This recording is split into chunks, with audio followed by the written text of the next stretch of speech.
Well, hi, everybody. Thanks for joining us on Logistics Executive TV. Today, we are talking AI.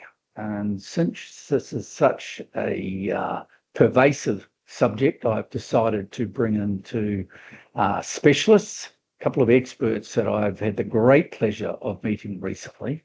First of all, I'd like to introduce Thomas Kistner. Thomas is, full disclosure, is our business partner, a long-term business partner in Europe, Germany. Thomas is a long-time senior executive in a number of the tier one logistics and supply chain companies globally. Companies like Damco, Dasha, and Schenker, I think, as well. And Thomas, you are joining us today. Thank you for coming along and welcome to the show. Thank you, Kim. Nice to be part of the show. And don't forget DHL, don't forget Kühn + Nagel. So just to make the list complete. Thank you. There you go. Absolutely. So Thomas, we'll get to you in a minute, but also I'm going to introduce your colleague and business partner in Germany as well, Manuel Beck. And Manuel is a ex-pilot, actually. He's also got a very great future in the background there of a number of logistics organizations, including FedEx and Flexport as a couple of the notable organizations. And Manuel, you're also a pilot, and you've currently written a number of books, and one of those we're going to talk about today. Manuel Beck, thank you for joining us. Thank you for having me. Glad to be here. So, Manuel, you're in which part of Germany? I'm southwest, between Mannheim and Heidelberg, for everybody who knows where that is. Very good.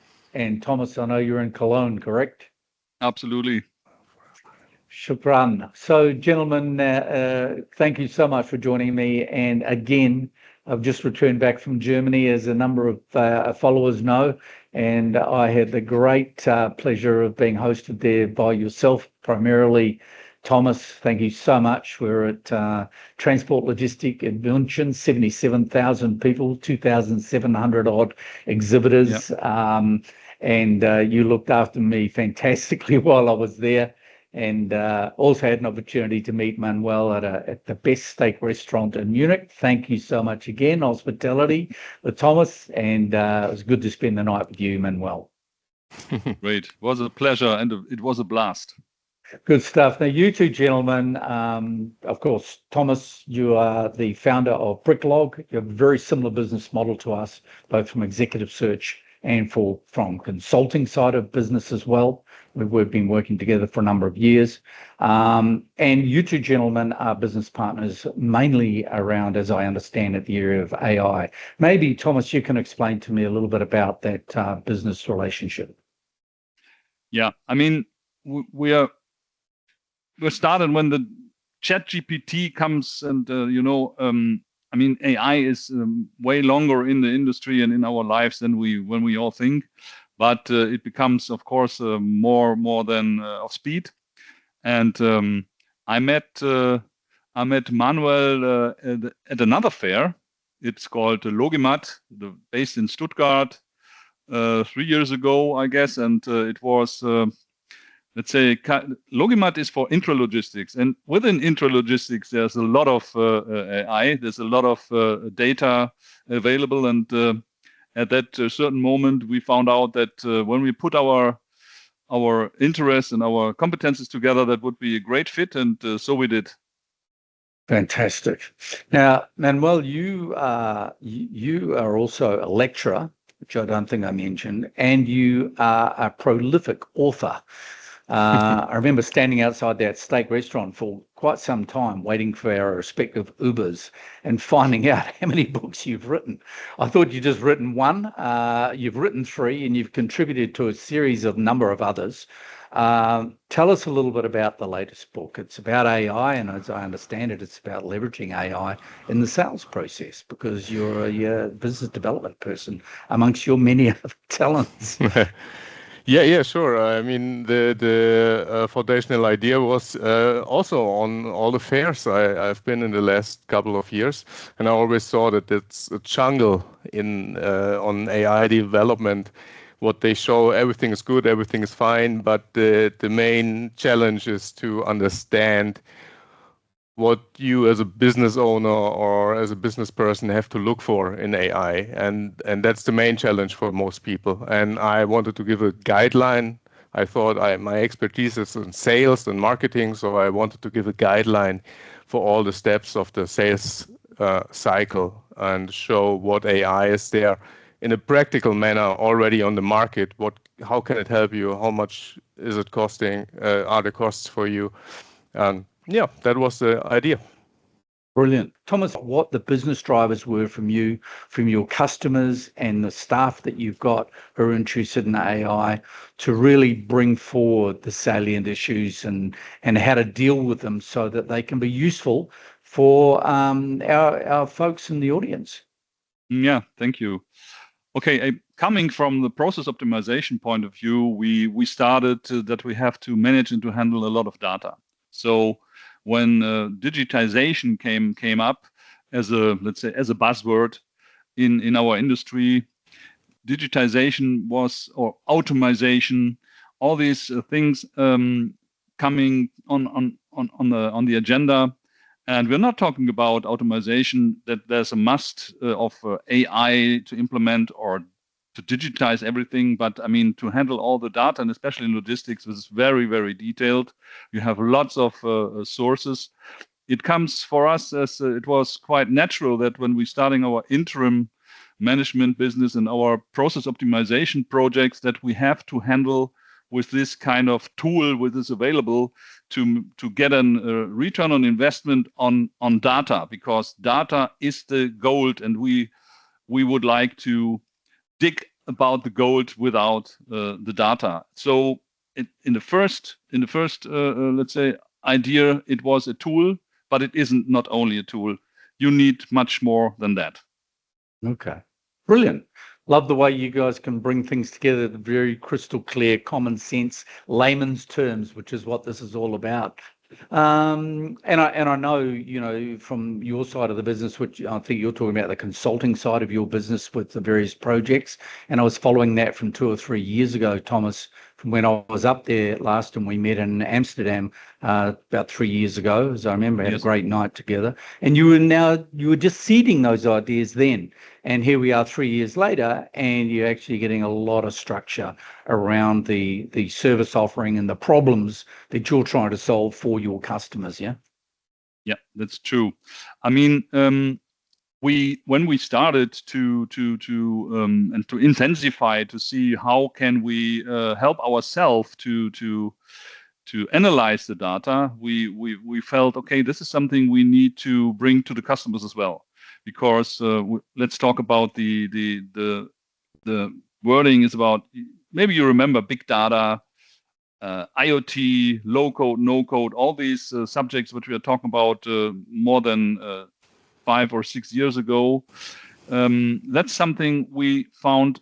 It's not only for us internally, we need to bring that across to the customers, and we need to work with the customers on these subjects. And later on, maybe, I don't know whether it was by accident or we step into another company together, Manuel and myself, it's called Brain for Data. It's an AI company, a small one, which is really an excellent company where we're trying to bring the expertise into the logistics space, into the supply chain space, into the processes. And that was another leap, another step higher to understand how we can help our customers. Yeah. Okay. Brilliant. Yeah, nicely put. Manuel, I'm going to come back to you. I want to drill into the book a little bit. Tell me about tell us about the name of the book, why you decided to produce the book, and a couple of the big message factors that you're looking for people to take away from the book, which I understand is also German and English. Is that correct? Exactly. Both languages. Cool. And the main idea is actually like what I said, I took the sales cycle super easy and looked for every phase of the sales cycle, which AI is already on the market, available, easy. What is it doing for you, and how can it help your company? And another major part in the book is other that to how you can choose a project. Which project should you start as a company in terms of AI, and what makes sense in terms of ROI and stuff like that, so that you don't make the mistakes many people do. Yep. How long did it take you to write the book, Manuel? Oh, that's a good question. That's a fluent process. So let me say maybe 8 months. Okay. The biggest part was not the writing. The biggest part was the market, getting the market insights about all the companies on the market. Okay. Yeah. Okay. And would it be true to say that you were able to use AI to assist you in the process of building the book or putting it together? Oh yeah, sure. I mean, but there are a lot of shades of gray in between, because you could say, write me a book, ChatGPT, do it, yeah, but that would be I mean, that's not the right way to do. Usually you need to put your insights into that. And then where it helps me a lot is like for lecturing, for example, for that there are no typos in it, or the sentence structure is correct. I used to pay a lot of money for that's a good example for using AI. I used to pay a lot of money for lecturing, to give it to people who did that for me. And this is now done by ChatGPT, super easy with my, Excellent. And Thomas, from your perspective, having been working very closely with Manuel while he was writing this book, because I know you guys have been working very closely over the last couple of years in particular, what are the things, and what do you think the audience can take from the book, and what is the audience? Who is the audience for the book from your perspective, being a business owner? I mean, sales is a process as well. It's one of the most important processes when it comes to running your business and doing or integrating AI in the sales process, especially for the repetitive processes, because I'm a seasoned sales guy as well. So I was quite interested to see how and what kind of offers or details or whatever tools you can use to make your life as a sales manager or even as a sales executive easier. And we all know that, I mean, without the people, without the salesperson, a sales process will never survive or will never get to its meaning. But to help and to be more productive, especially in these fierce and competitive times, that was for me very interesting to see. And so it was the lifeblood in our business relationship in the very first beginning. So I liked it very much, and we saw so many positive feedbacks, especially from the commodity or from our logistic and supply chain bubble, because this book is not only meant for supply chain and logistic people, because it helps and the world outside is opaque, or it's a jungle. What Manuel just mentioned.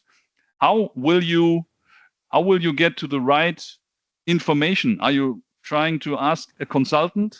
That will not really help. So we're trying to this is not a product from a consultant perspective. This is a product from out of his heart and out of his brain. Okay, brilliant. Have you got a copy of the book there, Manuel? You can hold up and so we can see it on the screen. I mean, people can see it behind us, but you've got a real live copy there, yeah? Yeah, but I didn't. We are here in English, so this is the German version. So I don't have to. I'm sure there's a few Germans watching here as well. Don't worry. Yeah, very good. But there's an English version as well on the market. Okay. Already available. Let's just step back then, that's brilliant. And people can see here where they can get hold of you to get a copy of the book. And certainly I'll be looking to have a read for myself. Let's just talk about some of the news that's come through today. I mean, I've had 3 emails in the last 3 hours, to be honest. 2 of them for companies wanting me to market AI-related tools, which I have no intention of doing because it is outside of our scope and our realm, and it's a brand dilution for us at Logistics Executive Group, because we do what you do, Thomas. We're executive search and we're a consulting firm. But one thing that did strike me as being interesting, as we can see this up on the screen now behind us, is this move by Sam Altman to introduce a direct competitor using AI to Google Chrome. Either of you got any comments on this? Did you see this news come through today? Yeah, I saw it I saw it on LinkedIn, by the way, because I'm a subscriber of a few AI newsletters. So it was an important part of one of the latest newsletters I received, and there is so much money involved in this game, especially the big guys from the Silicon Valley. I'm talking about the US, whether it's Amazon, whether it's Google, Microsoft, or OpenAI, and they're trying to snatch market shares from each other. I mean, that Perplexity was trying to get a foothold into the SEO business, and now Perplexity is then falling behind, and then OpenAI is coming. So every week, some new thing is coming up, and this is really what you just mentioned, that the AI browser war is going on. That's really interesting. I have no clue how it will, or what will be the end story, but so much money means, okay, we're trying to being bigger, and that's what our original business model is. So we have the power, we have the brain power, and we have the money. And look about Meta. I've just forgot Meta. You know that Mr. Zuckerberg has offered a package to smart people, trying to snatch the people away from Google by 100 million US, right? Or he bought a company called Scale AI, and he was only interested to get the founder. He is a super genius, to build up his super intelligence team within Meta. Mm-hmm. So money is the name of the game, Kim. That's my point of view. It surely is. Yes. So this morning, I saw that, I'm pretty sure it's Zuckerberg, offered $265 million salary. That's a billionaire every 4 years, to a young fellow from one of the competitors. Yes. And I think don't know about that, right? The number's crazy. I mean, I'm just trying to bring it up on the screen now as to who it was offered, using here it is. Meta, formerly Facebook, that was a fine of $265 million. also good. I had to bring it up. But they offered somebody for, unbelievable, right? Yeah, that's a magic number. 265 as a penalty, but they did offer that salary this morning, and we'll put it up you can see it up on the screen when we edit. But this is mind-boggling. It is. But in terms of numbers, did you see Jeff Bezos did his wedding here in Europe in Nizza, and he paid 70. Venezia. In Venezia. Okay. Okay, and he paid 70 million. And somebody calculated how much 70 million is for Jeff Bezos compared to a normal salary. This would be €18.60. €18.60 is the comparison to a normal salary. And think about it. Yeah. So for him, the 70 million was really a cheap wedding, a cheap move from him. I'm still trying to recover from the cost of my wedding, by the way. That was 10 years ago. Exactly. I mean, maybe I can just add that Amazon has more than 1,000 projects ongoing, AI projects, more than 1,000 in the company. Wow. And just recently, It's very fresh. Last week they installed the robot, the 1 millionth robot in their warehouse network. So they have still 1.5 million people, real humans working in that company, but 1 million robots working now for Amazon. So think about you can imagine what does it mean for the let's say for the workforce. So of course there will let's say the jobs will change within Amazon, of course, but I think that's the way it goes. And the high ratio of let's say automation with robots or AI. So Amazon is there still a leader. Then they have enough money not only to celebrate a nice wedding, they have the money and the idea and the power to put automation into the warehouse logistics field as well. So that's an interesting number. Let's keep an eye on that, and in 12 months' time, let's come back to that. I'll make a note with AI to remind us that in 12 months' time, the ratio is 1 million employees to 1.6 million employees to 1 million robots. Let's see how that ratio changes over 12 months. Any guesses? I guess yes. I think it's going to be something like close 1-to-1 by then somehow. Yeah. Anyway, so look, that's really interesting. And again, this series is all about bringing all of the cacophony of noise daily. We're getting almost as much information about AI as we are coming out of the White House on a daily news cycle basis about something or somewhere in the world. God bless them. So let's just, keep those news items in mind. And I think we're going to be making this more regular than we thought, just to keep track and to try and interpret a lot of the information that's coming through, how that is affecting not only, as you say, Thomas, the logistics and supply chain market and world and ecosystem, but also business in general, so that if we can pick up things, leveraging off the expertise that you gentlemen have and have developed over the last 5 or 6 years, that we can convey that to our audience so that they can find that tangible, useful information to be able to apply into their businesses. Is that an agreement? Absolutely. Awesome. Okay, guys, look, again, thank you so much for giving up your time today. End of the week for you. I don't have an end of the week. We just work 7 days a week. and of course. And get the violin out. But again, I really want to thank you so much. The Messe München Transport Logistics event, again, biggest in the world, blew my mind. I'm still recovering. We're still putting grabs and videos up, which you both focus in, both feature in, and really enjoyed it. So much knowledge, so many people to meet. And the biggest thing from a takeaway from my point of view, German hospitality. Cannot believe how hospitable the events were, but in particular spending time with you two. So thank you so much again, and we look forward to staying in touch.